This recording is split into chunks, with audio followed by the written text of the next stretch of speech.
Listening to Theresa May's big Brexit speech, I felt an unexpected emotion: sympathy. I too have used historical anecdotes from Wikipedia to reach the word count of a column when I don't really have enough to say, as the Prime Minister did as she described the wondrous history of Florence. I too have used excessive amounts of exposition about things we already know to extend my intro, as May did as she laid out, again, why it was that the United Kingdom voted to leave. And I too voted for Britain to stay in the European Union and don't see how Brexit can possibly work out. May did a good job of setting out the two existing models for relations between the EU and a third country, Norway and Canada.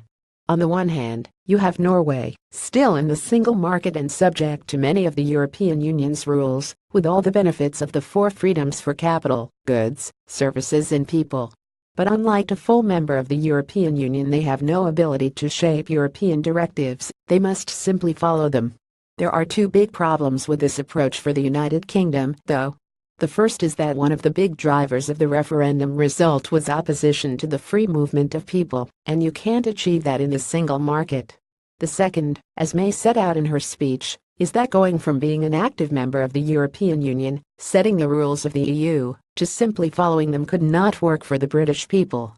I fear it would inevitably lead to friction, and then a damaging reopening of the nature of our relationship in the near future, the very last thing that anyone on either side of the channel wants. This is partially true.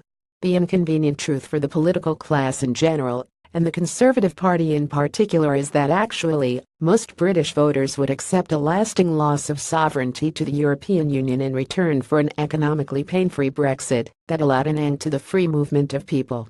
And this deal could be reached, but it would require the following of a larger payment to the European Union that the United Kingdom makes currently, and B, for the City of London, the largest financial services hub in Europe, to enter the regulatory reach of the European Central Bank. Of course, both of these are asks that the average British voter would shrug off for greater control over the right of people to come to Britain without an economic hit. However, they aren't acceptable to the Conservative Party, so they are absolutely nothing as far as May or any Tory PM is concerned. So what about a Canada-style agreement? The Canada deal is the most sophisticated trade agreement yet completed between the EU and a third country. But as May noted, this trade deal would be such a significant drop-off as far as British access to European markets and vice versa, that it would mean a hit to both economies. The difficulty at this point is that, while the PM is 100% correct, she has declared that the United Kingdom does not want the meat or vegetarian option, and there isn't really another flavor of Brexit on offer. At least not with the sizable caveat of Brexits that are acceptable to the Conservative Party and her democratic norms. What May is betting on is a third way, that thanks to the pre-existing regulatory relationship between the European Union and the United Kingdom, a new bespoke arrangement can be made out of whole cloth. This is possible, but once again you hit up against the problem of what the Conservative Party will accept.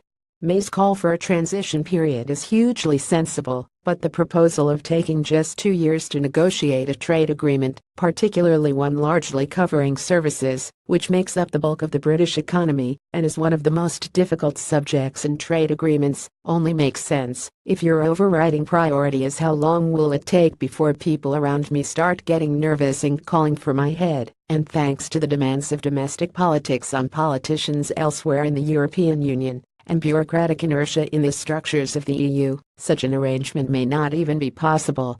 Perhaps, given that we find all of the available options unpalatable, and are instead seeking a bespoke option that works both for the British economy and be the predilections of the Conservative Party, and there is no Venn diagram large enough to represent the gap between those two circles, might it perhaps not be easier to just stay in the EU?